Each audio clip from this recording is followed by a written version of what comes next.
Vážené dámy, vážení páni, ako už bolo teda povedané, ja som si pre vás pripravila prezentáciu na tému kultúra a umenie ako prevodovka propagandy. Viacej to bude kultúra než umenie, čo je samo o sebe dosť šokujúce, keďže ide o ideológiu a propagandu, ale o tom si povieme teda viac za chvíľočku. Už z toho úvodného slajdu vlastne vidíte, že sa budem venovať procesu s doktorkou Miladou Horákovou. Konkrétne sa budem venovať výlučne iba nej, pretože tá téma bola tak obšírna, že by som to za ten krátky čas nestihla.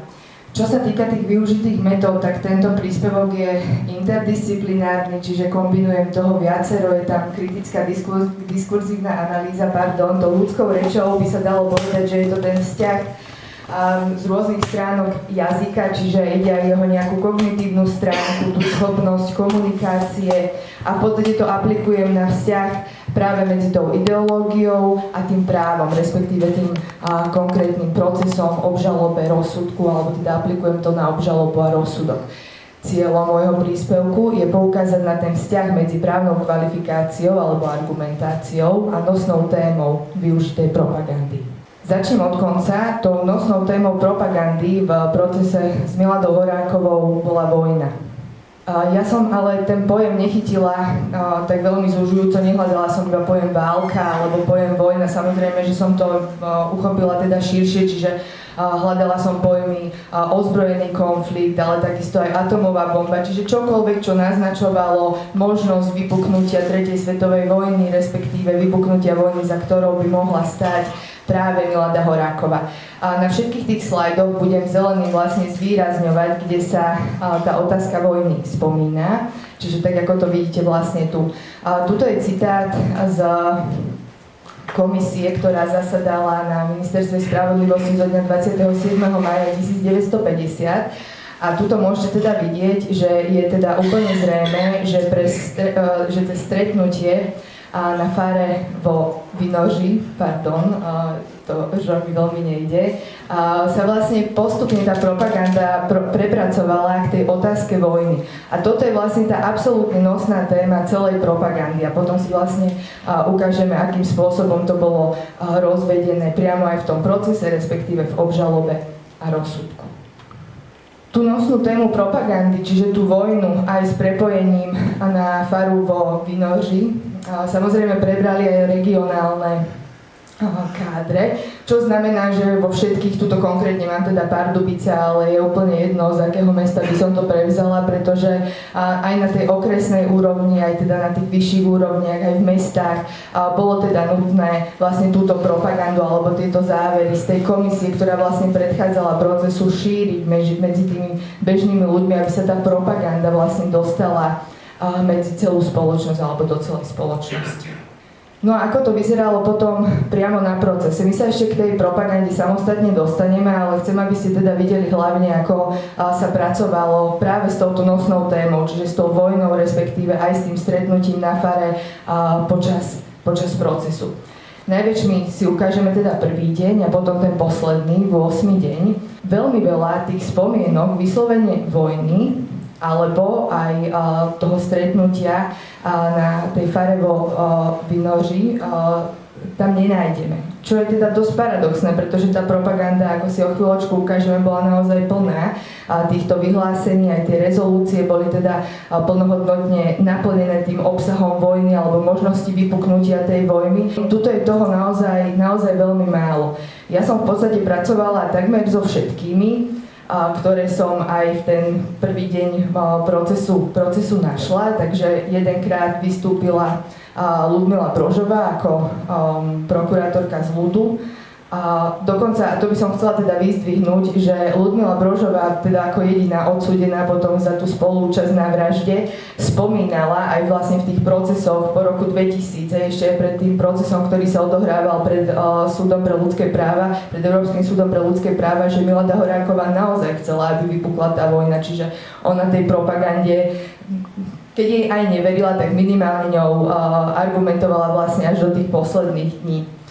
Ďalej to vyťahol samozrejme Trudák, čiže predseda Senátu, ktorý teda o vojne hovoril, stále sa teda sústredili na to vedenie vojny proti tej ľudovej demokracii, proti Sovietskému zväzu, čiže vypuknutie klasické vlastne tej tretej svetovej vojny. Primárne to prepájali, pojem tretia svetová vojna samozrejme nikto nepoužil, ale teda spájali to primárne s Mníchovom, no a potom samozrejme s nacistami a to sa teda odzrkadlilo aj v tej propagande, ktorá ten proces sprevádzala. Tuto máme ten deň 1 pokračovanie a tuto som vlastne vybrala takú tú jednu z najviac používanejších stratégií výsluhu, ktorú vlastne použil Juraj Vieska a ten vlastne sa pýtal Horákovej, že či počítala s tým, že bude v prípade vojny napadnutá aj Praha. Ona povedala teda, že áno a s tým, že teda odpovedala aj, že tam vlastne sa nachádza aj jej 16-ročná dcéra. Tu je to zaujímavé, pretože tá sekvencia síce končí, vlastne aj predtým vlastne ako keby nie je, minimálne v tom rozhlase teda nebola, alebo teda chýba. Čiže nevieme, že či skutočne ľudia v rozhlase počuli niečo viac alebo nie, pretože proste nemáme zachované. Ale rozhodne po tejto vete, čiže keď sa jej Vieska spýtal, že či je v Prahe jej 16-ročná dcéra, Horáková odpovedala áno, tak sekvencia vlastne v rozhlase končí a nasleduje komentár, kde teda ten komentátor zdôrazňuje, že Horáková vlastne chcela ďalšiu vojnu aj s tým, že jej vôbec neprekáže, že vlastne budú hynúť deti, aj teda tá jej dcéra. Čiže ale s týmto naratívom sa pracovalo v propagande najčastejšie. No a potom tu máme 8. deň, ten v podstate je to ten posledný deň, keď teda boli aj posledné, alebo teda záverečné reči obžalovaných a zároveň sa tam teda už aj prečítal rozsudok. Tu je zaujímavé, že napriek tomu, že celú tú propagandistickú kampaň počas všetkých tých dní sprevádzala tá nosná téma vojny, už ten posledný deň sa tá vojna až natoľko neobjavuje a dokonca ani v tých záverečných rečiach prokurátorov, pretože konkrétne teda Vieska ju použil iba tento jeden jediný krát, to isté Urválek a dokonca Vieska ju vôbec nepoužil smerom priamo k Horákovej. Hej. Čo sa týka Urválka, ten ju použil k Horákovej raz a ku všetkým druhýkrát. Čiže ako keby tá nosná téma v ten záverečný deň z neznámeho dôvodu niekam odchádza. No a tuto máme teda ešte ten posledný záver, ale teda Vieska hovorí vlastne ku všetkým, čiže opäť sa to netýka vyslovene Horákovej a takisto aj Trudák, ktorý hovorí voči všetkým obžalovaným, že teda sa priamo chceli podieľať na zničení republiky a to vypuknutím vlastne vojny. No a teraz sa pozrieme na tú propagandu, ktorá ten proces sprevádzala. V podstate by sa dalo povedať, že tá propaganda naozaj, aspoň v určitom zmysle, kopírovala ten spôsob vedenia výsluchov prostredníctvom prokurátora, respektíve aj prostredníctvom prokurátorov, respektíve aj prostredníctvom predsedu Senátu. Čiže sa neustále odvolávame, alebo teda pripomíname tie isté veci. Čiže máme tu ad 1 Mníchov, ad 2 samozrejme nacistov, alebo prepojenie, alebo vytvorenie proste vzťahu medzi Horákovou a nacistami. No a potom samostatne aj vypuknutie vojny s imperialistickým západom, ktorý je vlastne stotožňovaný s nacistami, alebo tá ako keby spolupráca s tým západom je úplne prirodzené vyústenie aj spolupráce s nacistami. Tuto sa pozeráme na rezolúciu žiakov Národnej školy v Újezde u Vizovic. Ja samozrejme nebudem pracovať s úplne všetkými tými rezolúciami alebo s úplne všetkými tými propagandistickými materiály. Vybrala som si naschvál iba také, aby som vlastne demonstrovala každú tú vrstvu spoločnosti alebo poukázala na ten všade prítomný fenomén, ktorý sa týkal tej propagandy. Čiže tuto jednoznačne to najdôležitejšie, čo si z toho treba teda odniesť, alebo teda, kde tá propaganda zasiahla dobre, je teda, že chceli privolať Nové Lidice, Ležáky a Ploštiny. Ono to samozrejme nebolo náhodné. V propagande nič nie je náhodné, ale to si teda ukážeme za chvíľočku pri inom slajde. A ukážeme si to vlastne tu. Tuto sa pozeráme na telegram duchovných československej časti arcidiecéze Bratislavského v Ostravskom kraji. No a tuto vlastne vidíte, že aj teda duchovní napísali telegram alebo takú rezolúciu, ktorá teda odsudzuje pokusy o rozpútanie novej vojny, ale zároveň tu mám aj vlastne to prepojenie, prečo sa neustále vlastne pripomínajú tie Lidice a Ležaky. V tom istom čísle Ľudovej demokracie, čiže ročník číslo 135 z roku 1950, akurát je to myslím, že na predchádzajúcej strane, je vlastne článok o tom, že sa opätovne začínajú budovať Lidice. Čiže tam vlastne tá propaganda, alebo teda ideológia nadviazala aj na čiastočne iné dianie, hej, v republike, čiže opätovne sa budujú Lidice a tým pádom to bolo možné použiť aj ako propagandu, alebo teda upozorňovať práve skrz budovanie nových Lidíc aj na tú propagandu v procese z Horákovou a tak vlastne ako keby premostiť od toho Mníchova k tým nacistom až cez tie Lidice a vlastne to ide až k Horákovej. Tuto sa pozeráme na články, alebo teda aj básne, ktoré teda napísal Jan Noha alebo Jan Drna. Jedni sú z Ľudových novín, druhé z Rutého práva, čiže opäť je tam označená vyslovene tá propaganda, ktorá naráža na tú vojnu, hej, čiže máme tu atomovú bombu, ale teda aj otrelé zločince, ku ktorým patrí Horáková a vlastne ktorá počíta s vojnou. Hej, a s tým, že môžu byť zavraždené aj naše ženy a deti. Čiže toto je vyslovene ten narratív, ktorý sa vlastne prepája s tou výpoveďou alebo s tým výsluchom, ktorý teda viedol Vieska, ktorý bol aj v tom rozhlase zámerne zostrihaný. Potom tu máme ďalšie články, konkrétne z Rudého práva. Je to presne to isté číslo, akurát jedno, a dokonca je to aj na rovnakých stranách. Je to na strane 4, akurát teda jedno napísal Bohuslav Havránek, čo bol vtedajší dekan Filozofickej fakulty Univerzity Karlovy, ktorý teda hovorí vyslovene, že v spojení s nepriateľom roznecujú válku. No a potom Jarmila Glazerová, spisovateľka, napísala, pretože ten Havránkov článok bol taký pomerne krátky, ale teda Glazerová sa hecla a napísala naozaj veľmi, veľmi dlhý článok, taký až poetický a patetický, kde teda hovorí o atómovej pume ako o najvlastnejšie a najsamozrejmejšom prostriedku boja, ktorý vlastne Horáková, tí spoluobvinení alebo spoluobžalovaní vlastne používali. Tu sa pozeráme na žoldnierov vojny alebo žoldnérov války, čo teda vyšlo až po procese. Je to jedna z tých kníh, ktorá je najviac zaťažená tou ideológiou a dalo by sa povedať, že čo sa týka toho obalu, tak je jedna z mála práve z tých vizuálnych obrazov, ktoré táto propaganda používala. Čo je mimochodom dosť zvláštne, pretože tradične propaganda v nacistickom, ale aj v ľudáckom režime v období vojnového slovenského štátu sa zameriavala práve na obraz. Pretože, alebo celkovo sa ideológia alebo propaganda zameriava na obraz alebo piktogramy, pretože sú jednoducho čitateľnejšie, ten mozog ich ľahšie identifikuje, čiže je pomerne zvláštne a vlastne poviem vám pravdu, že ešte som nenašla úplne presne dôvod, prečo to nevyužívali aj komunisti potom v 48. v tých politických procesoch, respektíve oni to používali, ale absolútne minimálne.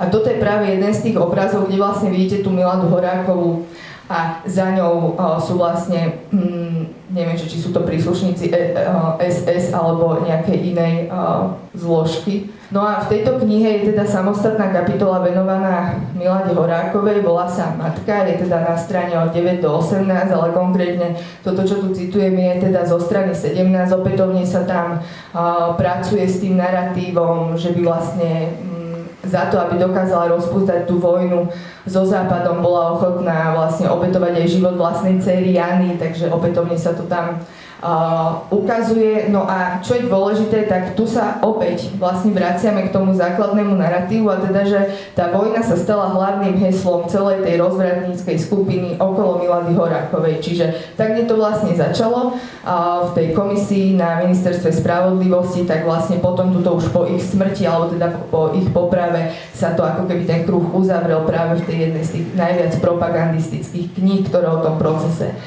boli napísané. No a tuto sa pozeráme na druhý obrázok, ktorý súvisí s procesom s Miladou Horákovou, aj keď priamo tam teda nie je Milada Horáková, ale má absolútne všetky atribúty, ktoré vlastne tá vojna v procese s Miladou Horákovou mala mať. Čiže sú tam nacisti, tam vlastne hore vidíte bustu, ktorá pripomína Adolfa Hitlera, ale má teda tak zdvihnutú hlavu. Títo dvaja páni majú byť teda Peter Zenkl a Hubert Ripka, ktorí si vlastne vyškrtávajú zo zoznamu tých pešiakov, ktorí vlastne ako keby zlyhali v tom boji za vypuknutie alebo teda za usporiadanie tej vojny tretej, hej, čiže bolo to teda zverejnené v časopise Dikobraz. V roku 1950 bola to teda titulná strana, ale okrem tej titulnej strany je v tom istom čísle venovaná Milade Horákovej a spol na strane 6 teda aj taká básnička, ktorá sa teda venuje aj politickej strane, odkiaľ teda pochádzali, ale teda hovorí aj o tej vojne alebo o tom o tej otvorenej ozbrojenej tlame, ktorá chce ostatných spolknúť alebo teda prehltnúť. Čo sa týka toho rozsudku, tak na to, že vlastne Milada Horáková a spol, čiže aj tí ostatní obžalovaní a odsúdení mali rozpútať v spojitosti so západnými kapitalistickými mocnosťami ďalšiu vojnu a zničiť Československo, čo by teda sa predpokladalo, že štát bude mať eminentný záujem na tom, aby teda spoluobčania vedeli, že boli teda spravodlivo potrestaní, tak opak je pravdou, pretože tej poprave bolo konkrétne v Rudom práve venované až na strane 3 naozaj iba veľmi malinký odstavec, malinký v strede časopisu, ktorý bol rovnako veľký ako oslavy mistra Jana Husa na Kozím Hrádku. Hej? Čiže ako keby v tomto momente už tá propaganda nie je dôležitá, lebo teda nie je tá Milada Horáková, tá poprava Milady Horákovej už pre tú samotnú propagandu zrazu nie je dôležitá. Napriek tomu teda, že išlo o vykonanie trestu smrti. No a teraz sa pozrieme na tú právnu kvalifikáciu, pretože tá sa veľmi odlišovala od tej propagandy. Najprv sa pozrieme na obžalobu. Čo sa týka obžaloby, tá veľmi minimálne pracuje s pojmami ako vojna, ozbrojený konflikt. Hej, čiže používala som to širšie, hej, ja som nerobila žiadnu Derridovskú dekonštrukciu, čiže som vlastne používala akýkoľvek pojem, ktorý by tú vojnu mohol pripomínať. Čiže v tej všeobecnej časti obžaloby je tých spomienok 5 a k samotnej Horákovej je vlastne spomenutá iba táto jedna. Nič viac sa tam o vojne nepíše. A to napriek tomu, že boli teda obžalovaní z velezrady, alebo teda aspoň minimálne tá príprava vojny, alebo pokus o prípravu vojny mala byť subsumovaná práve pod ten paragraf 1 a ten zločin velezrady. No a čo sa týka rozsudku, tak ten už o vojne nehovorí, ale že takmer úplne vôbec. V tej všeobecnej časti sa hovorí, že teda pre prípad tej imperialisty pripravovanej vojny a tak ďalej. Čo sa týka tej časti k samotnej Milade Horákovej, tam sa o vojne nepíše absolútne nič. Čiže spáchala velezradu, určite, aspoň teda podľa rozsudku, ale pravdepodobne teda nie za pripravovanie vojny. Toto je už naozaj len právno-historická analýza, pretože mám to tu porovnané len kvôli tomu, že už som teda spomínala, že vlastne ten začiatok tých príprav vojny je datovaný k augustu 1948, ale skôr k tomu septembru 1948, kedy vlastne prebehla tá schôdzka na tej fare vo Vinoži. Len problém je v tom, že teda ešte v tej dobe nebol ani platný, ani účinný zákon na ochranu ľudovo-demokratickej republiky. Čo by sa mohlo zdať, že vlastne nie je problém, ale na rozdiel od iných tých politických monster procesov tú právu retroaktivitu komunisti nemali vo zvyku lámať. Hej, čiže pohybať paragrafy, aj tak boli dostatočne vágne, to problém nebol, ale zväčša, alebo teda ja som sa nestretla s prípadom, že by v monster procese bola vyslovene prelomená tá zásada nepoužívania tej právej retroaktivity. Bežne používali zákon na ochranu republiky, dneska sme sa bavili o Heliodorovi Píkovi, čiže napríklad v tomto procese sa používal bežne, ale pri Rudovi Slánskom samozrejme sa používal zväčša na tú činnosť počas druhej svetovej vojny, ale vlastne nevidím dôvod, prečo by sa nemohol použiť aj tu. Samozrejme, ten zločin velezrady v tomto zmysle neobsahoval zákon na ochranu republiky, tam bol zločin úkladov, alebo potom zločin prípadov úkladov. Samozrejme, že tá činnosť, alebo to stretnutie na tej fare vo Vinoži by nezodpovedalo tomu zločinu úkladov, ani tomu zločinu prípravu úkladov, ale to si myslím, že by tej nezákonnej nespravodlivosti v tých politických procesoch absolútne nevadilo. Okrem toho na tie všetky ostatné stretnutia, ktoré sa odohrávali od roku 1949, alebo teda od novembra 1948 už mohol byť aplikovaný ten zákon na ochranu ľudovo-demokratickej republiky. Čiže to je len vlastne taká právna vsúka, že to použili, ale tam som takisto ešte neprišla teda na odôvodnenie prečo, lebo naozaj si nemyslím, že práve to, že tuto je násilie a vlastne v tom zločine velezrady násilie nebolo a bol teda oveľa flexibilnejší ten zločin, že by toto bola to správne odôvodnenie, prečo sa to nepoužilo. Tuto sa už vlastne pozeráme len na tú argumentáciu alebo teda na tú interpretáciu tých pojmov, čo je to násilný čin a celistvosť, ale to si myslím, že to je postačujúce, keď to bude vlastne v tom písomnom vyhotovení toho príspevku. A toto je vlastne pri príprave úkladov. No a ten záver, hej. V tomto konkrétnom procese existuje vlastne priama úmera medzi tou absenciou právnej kvalifikácie alebo argumentácie a tou nosnou témou využitej propagandy. Čiže neexistovala v zásade žiadna tá právna kvalifikácia, ktorá by sa týkala vyslovene vojny, ale za to bola o to viac tá téma tej propagandy, ktorá teda bola v tom procese použitá a vlastne s týmto bola aj spätá tá osoba vlastne Milady Horákovej v 50. rokoch a potom vlastne som to ilustrovala aj na tom procese s Brožovou, ktorá to vlastne používala ešte aj v 21. storočí. Či sa toto pravidlo dá zovšeobecniť? Nedá. Nedá sa to zovšeobecniť, väčšinou tá právna kvalifikácia už akokoľvek ohýbaná vlastne zodpovedala tej propagande, aspoň v tých procesoch, ktoré som sledovala. Práve o to je zaujímavejšie, že pri tej Milade Horákovej to vlastne nesedí. No a to je všetko odo mňa.